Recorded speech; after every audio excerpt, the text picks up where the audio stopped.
Mga guys, good morning. Ito na naman tayo mga guys. Habang wala pang nagpapatugtog sa paligid. Vlog na naman tayo guys. Mahirap kasi mag-vlog dito guys kung ano. Hinaan mo yun, ano mo na? Sounds mo na. Kasi pag nagpatugtog na yung mga kapitbahay. Happy Great Friday mga guys. Ano ngayon na Mi 1. Mi 1 2026. Sa lahat ng mga manggagawa dyan, ito yung holiday ngayon. Pag may pasok kayo, double P. Kung walang bayad, double gulpi. Shout out sa lahat ng manggagawa dyan. At shout out din sa lahat ng manggagawa ng ating dakilang lumikha at ng ating dakilang Panginoon sa Kristo mga guys. Ang manggagawa natin sa ating mundo, sa ating makamundong gawain gaya ng mga manggagawa sa mga paggawa ng mga factory, ganyan mga guys, o iba pang gawain para sa galaw kapangangailangan ng laman o ng sanlibutan. At shout out ko rin ang mga manggagawa patungkol sa espiritual at patungkol sa gumaganap ng kalooban ng ating Ama na nasa langit. Sa pangalan ng kanyang bugtong na anak, ang ating dakilang Panginoon sa Kristo na ating tagapagligtas. Mga guys, ngayon ay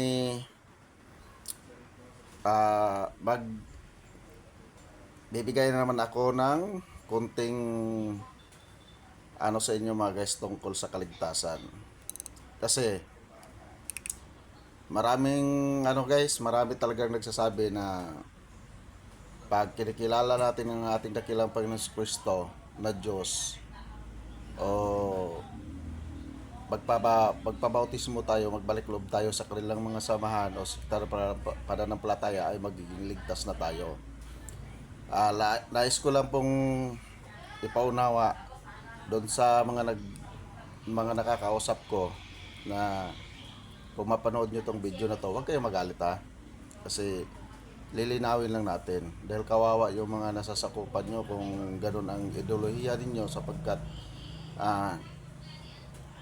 may pag-asa may pag-asang mapahamak sa kadagdagatang apoy sa impyerno mga guys.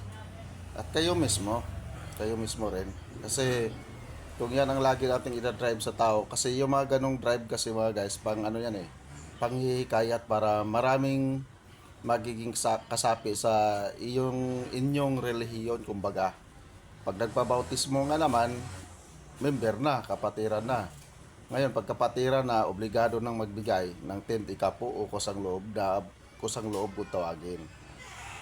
Yun ang nakakalungkot doon mga guys kasi doon kayo papasok sa sinasabi ng Panginoon na hindi kayo makapaglingkod sa dalawang Panginoon sapagkat pipiliin nyo ang isa. Oo, dala nyo, taglay nyo ang banal na salita na nakasulat sa banal na kasulatan. Subalit, ang kumbaga sa inyo nga, deep inside, kumbaga, ang nasa kaibuturan na inyong puso at laging nakatungtong sa inyong mga utak ay patungkol sa salapi o pira o kayamanan. Alisin natin ang pira mga guys. Tatayo pa kaya kayo ng mga simbahan ng pananampalataya? Alisin natin ang usapang pira. Lagi nyong isipin mga guys, nung ang Panginoong Kristo ang gumanap ay mayroong nag-ano sa kanya, nagtanong sa kanya, anong ginawa ng Panginoong Kristo? Nanghingi siya ng isang barya. At sinabi niya, kaninong mukha ang nandito? Kay Cesar. Anong sinabi ng Panginoong Jesus? Ibigay nyo kay Cesar ang kay Cesar, at sa Diyos ang sa Diyos. Ganon rin sa sitwasyon natin ngayon mga guys. Kung ipangalandakan natin ng ikapo, hindi nga kayo naglilingkod sa Diyos. Hindi kayo naglilingkod sa Diyos mga guys. Kung ipangalandakan ninyo, lalo na kung gagamit kayo ng silo, sobre, na kadalasang narinig ko na pag nagbigay ng sobre, love offering for the God, ang Panginoon o ang Diyos Ama o ang Panginoon sa Kristo na ating tagapagligtas ay hindi niya kailangan ng mga kayamanan. Kaya nga sabi nga niya po mga guys sa Lumang Tipan, hain at handog ay hindi ko ibig, kundi ang iyong sariling katawan at laman o ang pagsisikap natin sa pananampalataya ang kanyang kinalulugdan. Ngayon, sa kaligtasan na ating hinahangad, makakamit naman natin yun mga guys. Gaya sa inyo, gaya sa mga nagbabahagi na ng banal na salita ng Diyos amang makapangyarihan, madali lang nyo makamit yun eh, ang kaligtasan na yon. Huwag lang kayong gumawa ng labag sa kalooban. Kung ano yung ginawa na ating dakilang Panginoong Kristo, yan ang gagawin natin mga guys. Para magiging sureball tayo. Kasi ang kaligtasan natin, intact na yan eh. Mula nung ipako si Jesus sa cross, intact na ang kaligtasan na yan. Kumbaga nandyan na yan. Kumbaga sa isang pako mga guys, nakabaon na yan. Yung pinako siya sa cross, ang kaligtasan natin naka-intact na. Nakakumbaga sa isang poste, nakabuhos na. Pero pag gumawa tayo ng hindi maganda, kayang matibag yan mga guys. At kayang mabunot ang pako na yan. Yan ang ano dyan mga guys. Kaya masakit isipin na gaya nga ng sinabi ko nung una, na sinabi ng Panginoon sa banal na kasulatan na maraming aanin, kukunti ang mag-aani. Kaya nakakalungkot. Bakit kukunti ang mga ani? Sa daming pastor, ministro, pare o imaw o ano pa man dyan na nagbabahagi ng banal na salita, sila yung mga ani kung tutuusin. Ang aanihin yun yung mga sambayanan o yung mga lahat ng tao sa buong sanlibutan na lalo na yung mga gumagawa ng kasamaan.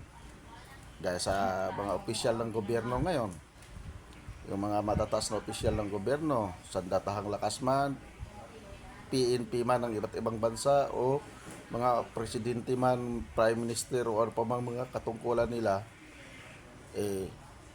siyempre, interesado talaga sila sa pera, interesado sila sa karangyaan o power kumbaga. Yun nakakalungkot mga guys. Pero hindi ko sila hinhatulan ha.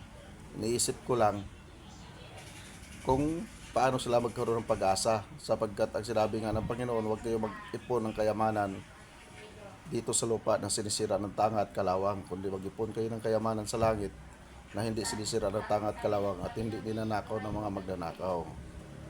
Yan mga guys. Ang mga opisyal ng ating gobyerno sa iba't ibang panig ng mundo, sa iba't ibang bansa, ay pinagpasyahan ng Panginoon yan na siyang mamahala sa sanlibutan. Subalit kung labag sa kalooban ng Diyos Ama ang kanilang ginagawa, ay wala rin silang pag-asang maligtas mga guys. Sana nga lang ang lahat ay unti-unti nang makaunawa at gumanap tayo ng tama batay sa kalooban ng Diyos Ama ng ating dakilang Panginoong Kristo. Sayang ang pagpapako niya sa cross para sa ating ikabubuti kung hindi natin ito iingatan, sapagkat ang kaligtasan na yan ay mawawala sa atin yan mga guys. Baka magtaka kayo, puro lang ako salita ngayon. Sa susunod nating pagbabahagi mga guys, doon na natin bulat-latin ang banal na kasulatan. Babasahin natin ang mga talata na nakasulat at ipapaliwanag natin, bigyan natin ng buhay para lubos na maunawa ng lahat.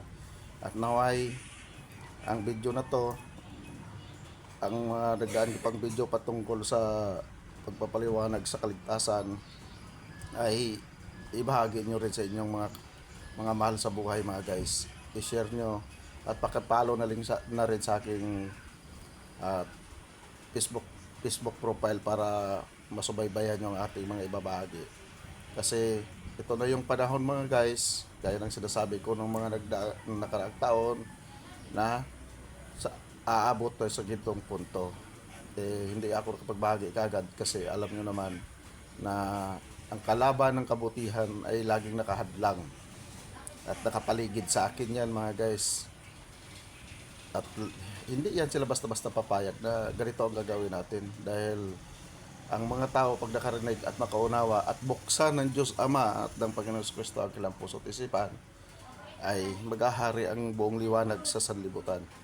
What's up mga guys? God bless sa ating lahat. Mabuhay.